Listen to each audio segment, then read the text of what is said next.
welcome to a new episode of the Bleeding Metal podcast. I'm Kiki, your host. My pronouns are she, her, and today we have an artist for the very first time on the podcast. Could you please introduce yourself? Yeah, hi. I'm Lukas from the German post-hardcore metalcore band Devil May Care, and I'm glad to be here, and thanks for having us. Thank you so much for joining us and for your time. We have to give a big shout out to co-founder of the podcast, Pia, who is the one who connected us and who actually pointed out to me that Devil May Care have this really cool format on your Instagram called the Downfall of the Week. And for that, I thought I would whip out the definition of the word because it's such a poetic kind of word that we hear a lot from lyrics as well. And the dictionary says that a downfall is a sudden fall as from power, or also rain or snow. But it can also be something that causes a downfall as of a person. For example, gambling was his downfall, so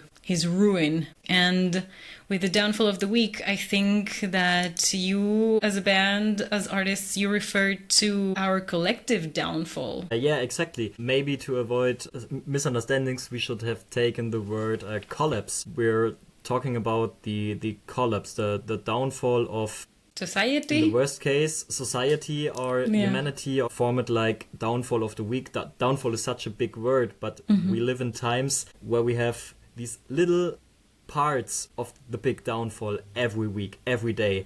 That doesn't matter wherever you look. In other countries, in our country, we see downfalls in every corner. How did that start? Whose idea was it? How did it all come to be? Well, personally, I have to say, with these topics like environment, climate change, and politics stuff, I started listen to rock music. First of all, punk rock music. Rise Against was a big door opener, and when I heard those lyrics, I was thinking, wow, this is impressive to see how big you can transport a message in music. And metal music is the best way to transport these, kind of more depressive information or depressive topics. True. I've seen a lot of posts recently on social media saying how if you are goth or punk or hardcore, you are supposed to be raging against the machine. You're supposed to be against the patriarchy, against capitalism, against all of those systems of oppression that are exploiting humans. In a sense, it's kind of gatekeeping and might feel divisive because it's like, okay, if you're that, then you do not belong in our group and stuff. But it's also reclaiming the values of our musical community. So I think you're very correct that heavy music in general is made from those darker topics, but also rebellion and wanting to criticize things that are not going well for us as humanity. Yeah, of course, obviously, because and I even would not know what to sing about, what to write songs about, if not about these topics that are the big topics of our generation, that are in the news every day. I don't know what message I could put into the songs, if not singing about these big deals. Right, absolutely. Would you want to tell us a little bit about yourself, about your upbringing? Did you grow up in a very musical family or a very politically interested or politically active family? Where do you come from? I think I'm the first one in my family who has gone that step into music. None of us is making music. It's just me.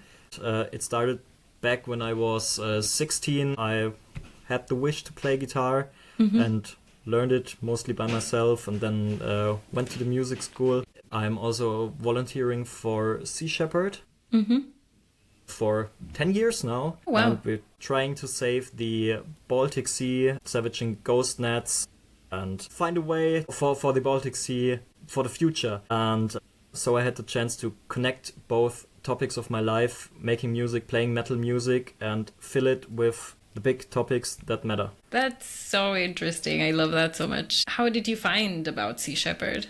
I was at the beach cleanup 10 years ago. First of all, I saw it on TV like everyone. There are many docus about it. whale wars from the beginning. And when I saw that, I was thinking, you have to go out, you have to do something. The time is over just to think about things and not do anything. And I saw Sea Shepherd is doing a local beach cleanup in Würzburg. Then I noticed, okay, this is not just something you can do in the Atlantic Ocean or in the Southern Ocean, polar regions. You can do it also here. And this was my first step into Sea Shepherd. And now we have the opportunity to have our own ships on the Baltic Sea. So Sea Shepherd Germany has its own ships. And this was the first time you could really participate on a Sea Shepherd campaign on a ship.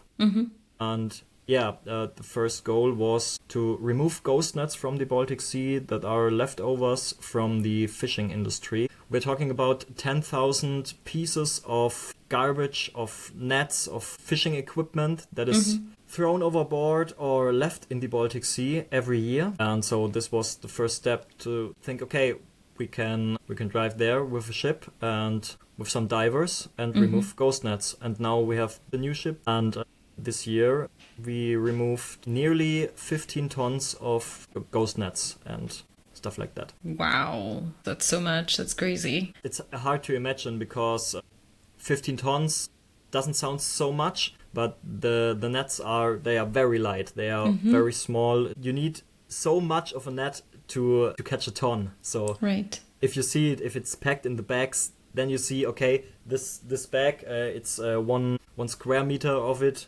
is about 200 to 300 kilos. So there is so much that needs to be removed. Yeah, absolutely. That is crazy. I admire that so much. I've been thinking about this for years now. The first time I saw Seaspiracy, the documentary, I also had that feeling of we have the privilege of living in this world where we can watch all of those things and complain about it and maybe, change the things that we consume, the things that we buy, the politicians we vote for, but there are people going out there and combating, so to speak, the downfalls that you were speaking of in many different ways.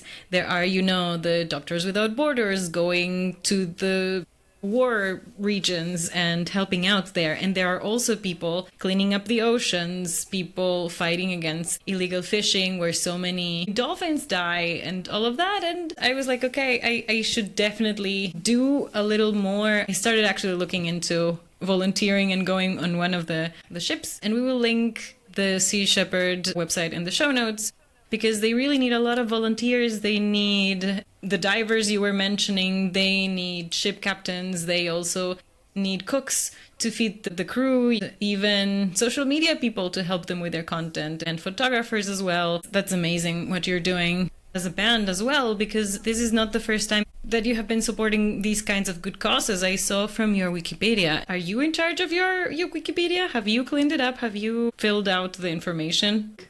Every time we look at it, we are surprised what we can read there about ourselves. But it's very accurate. It's fine. Oh, nice. You have very good fans then. Yeah, I think so too. Of course. That are taking the time to write that. For example, Devil May Care supports social and environmental causes. For example, Pogo for Togo, among other really interesting things. Can you tell us about the things that you have done in the past as well? Yeah, there were many things. When we were on tour, often there's some people from Viva Con Agua. For example, Pogo for Togo was a festival. Not every year, but sometimes. And it's called Pogo for Togo. And they are collecting stuff like school bags or pencils, school stuff. And they pack a ship container from the money they make with the festival, or mostly I think with the drinks and the beer. They are making a ship container and send it to Togo. And that's the reason why it's called Pogo for Togo. So they asked us if we want to play at their festival. But this was about 8 years ago or so. So it was just once in our band history, but always nice to think back at Pogo for Togo. Nice festival. Absolutely. That's so cool. So as a person, as a musician, as a band as well, you have always been supporting these kinds of really good causes. How did the Downfall of the Week specifically start then? That's a really new format. We started it half a year ago, I think. Because of all those little downfalls, we notice every day. This is the reason why our new album, our new record, which we will put out on November 14th, is because when we are talking about all those little downfalls, we more and more have the feeling that we are coming close to a border, to a kind of no return situation. And we're always saying, okay, we have to start to do anything. We have to start. That's what you hear always. Yeah. But we have to start. That's what people said already 30 years ago. And we're afraid that in 30 years, we keep saying we need to start something, we need to do something. But the time to do something is now, and maybe it's already too late. So we're afraid it's already too late. And this is why the new record is called Limit. This is what's in our mind right now and what we're thinking about every day. We have so many limits. For example, if we're talking about climate change, we talked about 1.5 degree climate change from 10,000 BC till 2000. We had this zone where we know that farming is possible, to settle down is possible for mankind. We left that. We had 1.5 degrees last year. So this is the reason everything we're doing, we keep this in mind. Limit. We have so many limits, and this is our new record, Limit. We will obviously link we will put the pre-order link in the show notes as well, so that people can find Limit by Devil May Care. And I think it's really admirable that you are spreading the word and drawing attention to the downfall of the week. Can we go a little bit more into the most important downfall of the week posts that you have created so far? For me personally, it was the post about, let me think about it.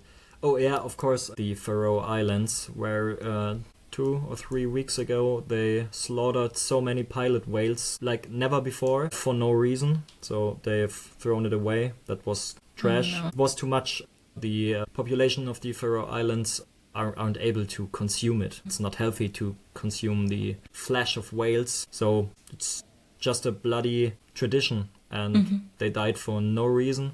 That was one of the biggest and most heartbreaking downfalls for me personally, of course, because it's about marine wildlife. Yeah.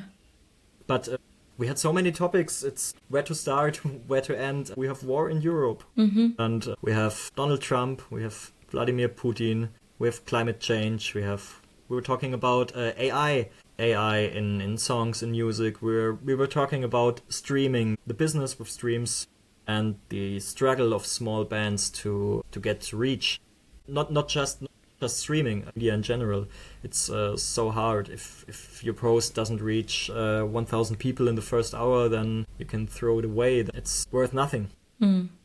Yeah, so many topics to talk about. Yeah, too many fires to put out. That's a very good point. Social media. You've been doing these posts on Instagram. Is Instagram your main channel? Instagram is our main channel because we are too old for TikTok. Same. Yeah.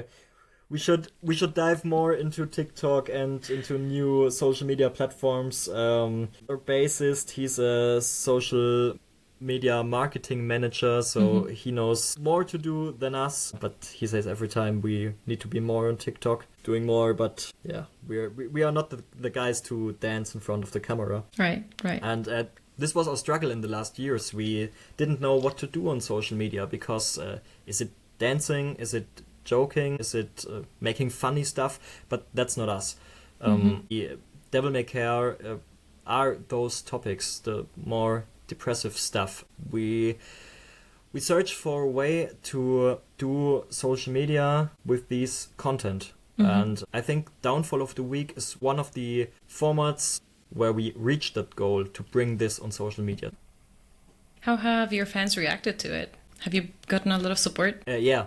A lot of support, better than ever, because there are so many opinions, so many interested people, and when we post something, that it's not always the bubble of Devil May Care. It's also people that have another opinion, and there are discussions in the comments, and this is good. It's good for society, for us, but it's also good for algorithms discussions are always important and good. Absolutely. Have you gotten any backlash or have you seen unfollow? Not so far. The people that are unfollowing, they can go because they are not the people we like to surround ourselves with. Right. And how are the discussions in the comments? Very politely and very filled with respect and just normal discussions. Great. We have great fans, so it's always great to see this. Yeah, that's amazing. I think a big fear of bands of going into political topics is that they will lose fans or that they will have a lot to deal with in comments or backlash or shitstorms. And if I'm not mistaken, Maya from Forever Still said that to us in an interview ages and ages ago, that whenever they posted something political and people unfollowed them, those were the people that needed to go anyway, because the people they want to surround themselves with are those, with the same values in the end. I think that's really important. And I think what you're saying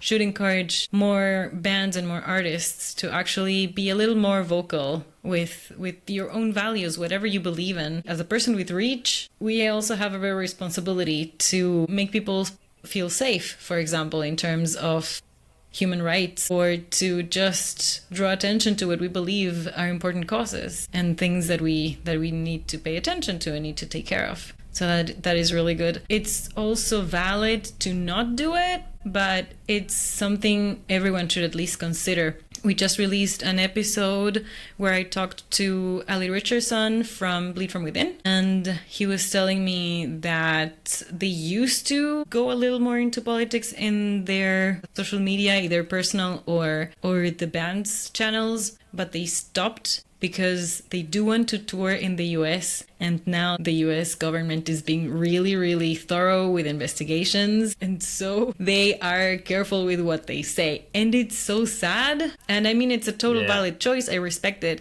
But it's really sad to live in a world in which the country that calls themselves the land of the free, and people have to watch out for what they say in order not to be banned from traveling into that country. Yeah, exactly. They are not to blame, but it's so sad that we live in times where you have to think about what you say. It's totally valid to do so, but it's so sad. Yeah. And even then, more respect to people who still do it anyway. We also talked to Maria Lessing from Future Palace recently, and she was telling us how they went to tour in Poland, where abortion is very illegal, and she still was very proud and very emotional to sing a song about women's rights. That's so moving as well. I think each of us has a specific skill set and specific talents, and to use them for a good cause is, to me, heartwarming and very admirable.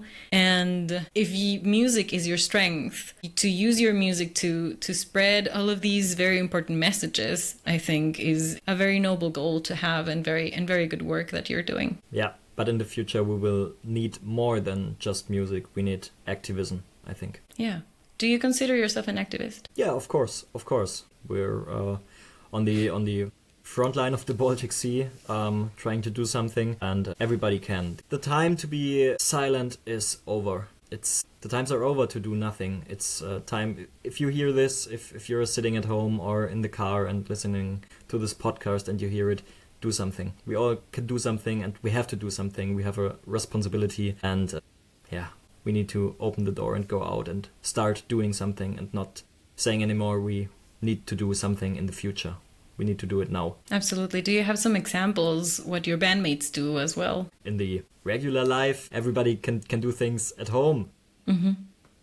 Be responsible with your waste at home. Don't drive the biggest car you find on the market. The small things. Say something against fascism. Mm-hmm. Don't be silent if you see things that don't remain silent anymore. If someone needs help, then help. Yes. Yeah, absolutely. Do you have these conversations with your bandmates as well? Yeah, mostly in the tour bus when we have so much time to make a deep dive into topics like this. I'm a little bit sad. I wanted Moritz be part of the podcast because he's the one, he has an opinion to every topic, and you can have a conversation with him for 8 hours on a specific topic, and he doesn't get tired of finding arguments, sometimes against his own arguments, just for fun, just for the discussion. So he's a great buddy for discussions. But yeah, when we're on tour, when we have time, we have so many deep dives. That is also very important. As you were saying, the little things count. A grain of the activism salt kind of counts.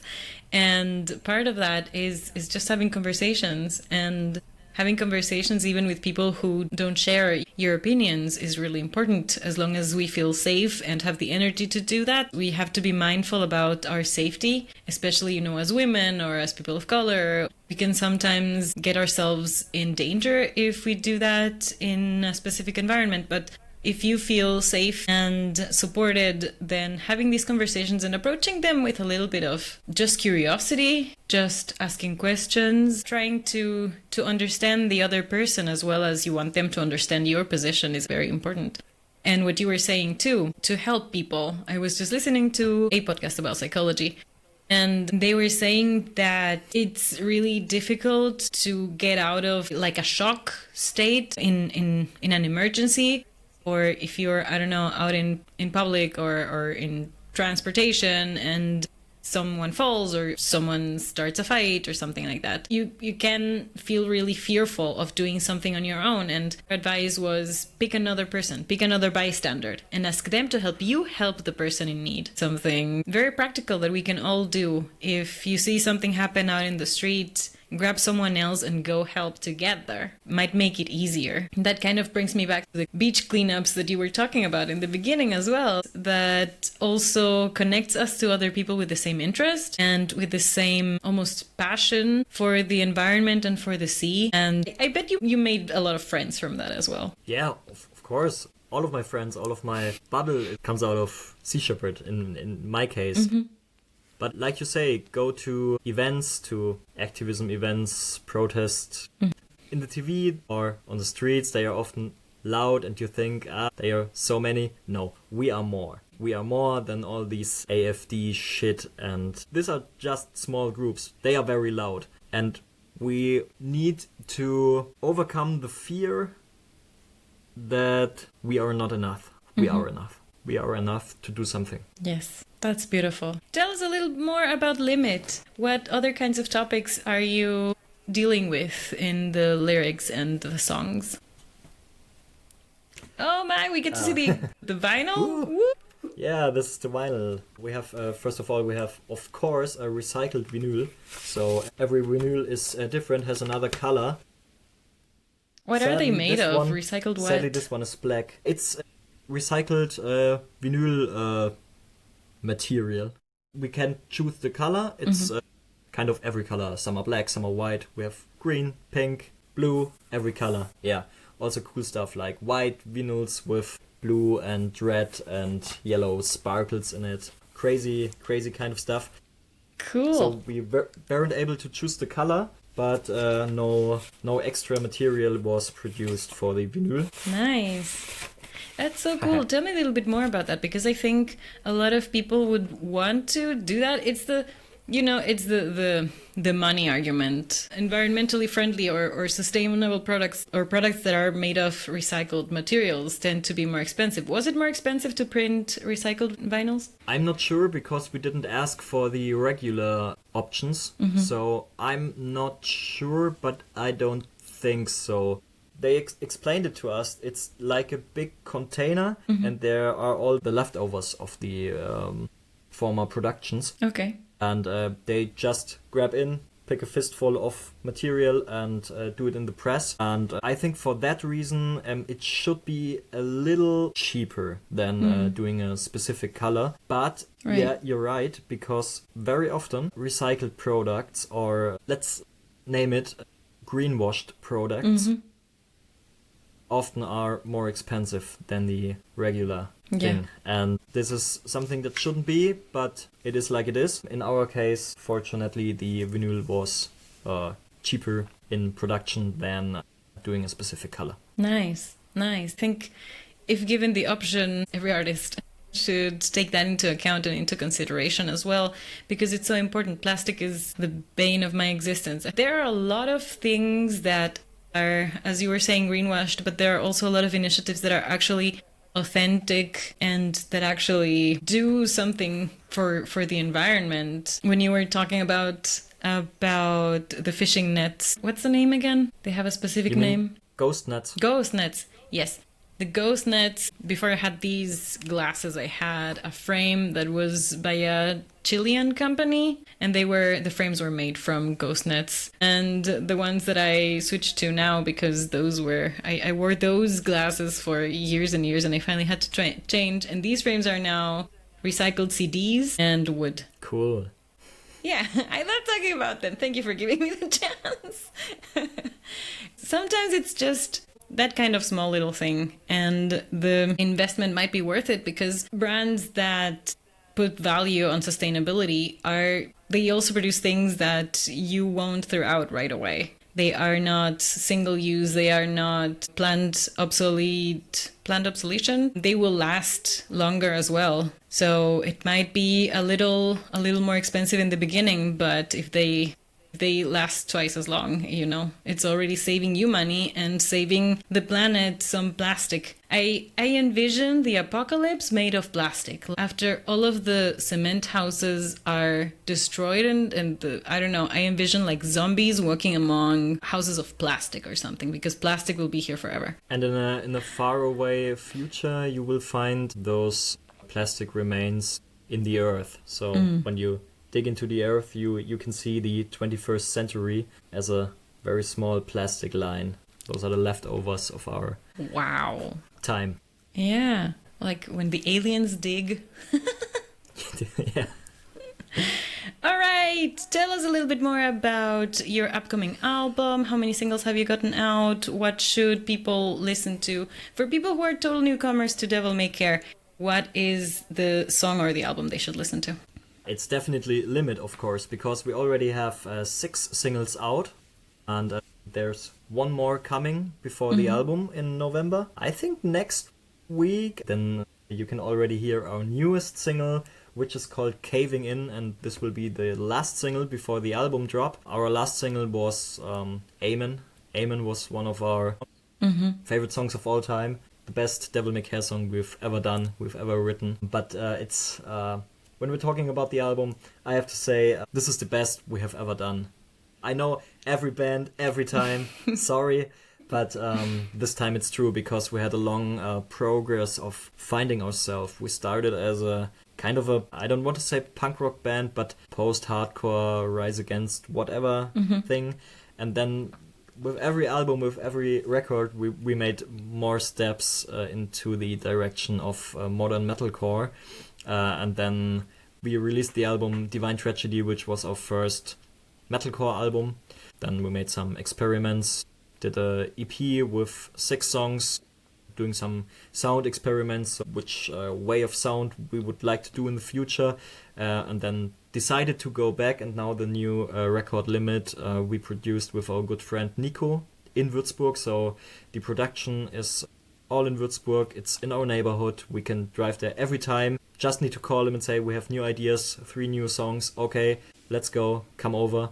And just needs to press record, and we don't need to plan anything. We can just drive there and make new songs, which is a great opportunity for us. Yeah. We have no long travel distances to the studio. We reached a quality that it's totally perfect for the international market. We are so happy with the sound of the new record. We are so happy with the songs, the songwriting, the sound, everything. The best we have done so far, and we are so proud of the new album Limit. There are so many good songs. Amen is the banger number 1 in the band. It's our all-time favorite, but also songs like Black Box, Caving In. Limit, the title track of the album, is our hardest song we've ever put out. Let the River Run, a song also about climate change, about rivers that are drying out, about water. Water is an important topic when we're talking about limits. We have, of course, Downfall. Downfall was the first single we put out from the new songs. And all of the songs, they say what we are. They are about what we are. This is what Devil May Care is in 2025. Yeah, this is us. Hell yeah. Do you have tour dates coming up? Yeah, of course. We are on tour in January. Maybe it took too much time to give you the dates, but we are on tour all over Germany. Nice. First of all, the most important show for us, it's our hometown show, and we always are doing it at the end of the year, saying goodbye, Happy New Year, and so on. Mm-hmm. But this time it has turned into an album release show, what is very special, because we are in the big location. We are at the Posthalle in Würzburg, Mm-hmm. and it's our biggest headliner show. We are celebrating the release of Limit with all our friends and families, and many people from all over Germany are coming to Würzburg, visiting us. So this is one of the best shows of the year for us. But this is just the beginning. This is just the start, because when we are in January 26, we are in Nürnberg, Dresden, Hamburg, Hannover, Vechta, München, Frankfurt, Göttingen, Krefeld, and Cologne. Just check out our website. I think we will put it in the show notes. Yes. And yeah, come around, say hi, visit a smaller concert. It's not a Linkin Park show. It's not an Architect show. It's not a Bring Me the Horizon show. It's they are club shows, small shows, but very nice. You don't need to pay $80 to go to a concert, and you have a great evening. Mm-hmm. I promise you. Come around, check it out. Yes, and you're supporting a very cool up-and-coming band that transports all of those cool values that the metal community is known for. Or, as I always say, we need to do better. We say that we're cool, but we could be better. Thank you so much, Lukas, for all of the insight, for the really cool conversation. Is there anything else you want to tell our audience? I've said so much during this podcast. No, it's important to be an activist, help others, look after the environment. Do something, go out, listen to good music, listen to metal music, to all kind of music, go to small concerts, go to big concerts, go to concerts, and be responsible for everything. And yeah, do all the things, because life is short and who knows when the world is ending. That was dark, but it's meant in a good way. We really need to be living and enjoying it. Thank you so much, Lukas. We will put all of the important links in the show notes. You can find us on any podcast platform. Go tell your friends. But this is also a video podcast nowadays, mostly. So you can find us on YouTube. Don't forget to subscribe to us on YouTube. And we will see you next time. Bye-bye. Thank you.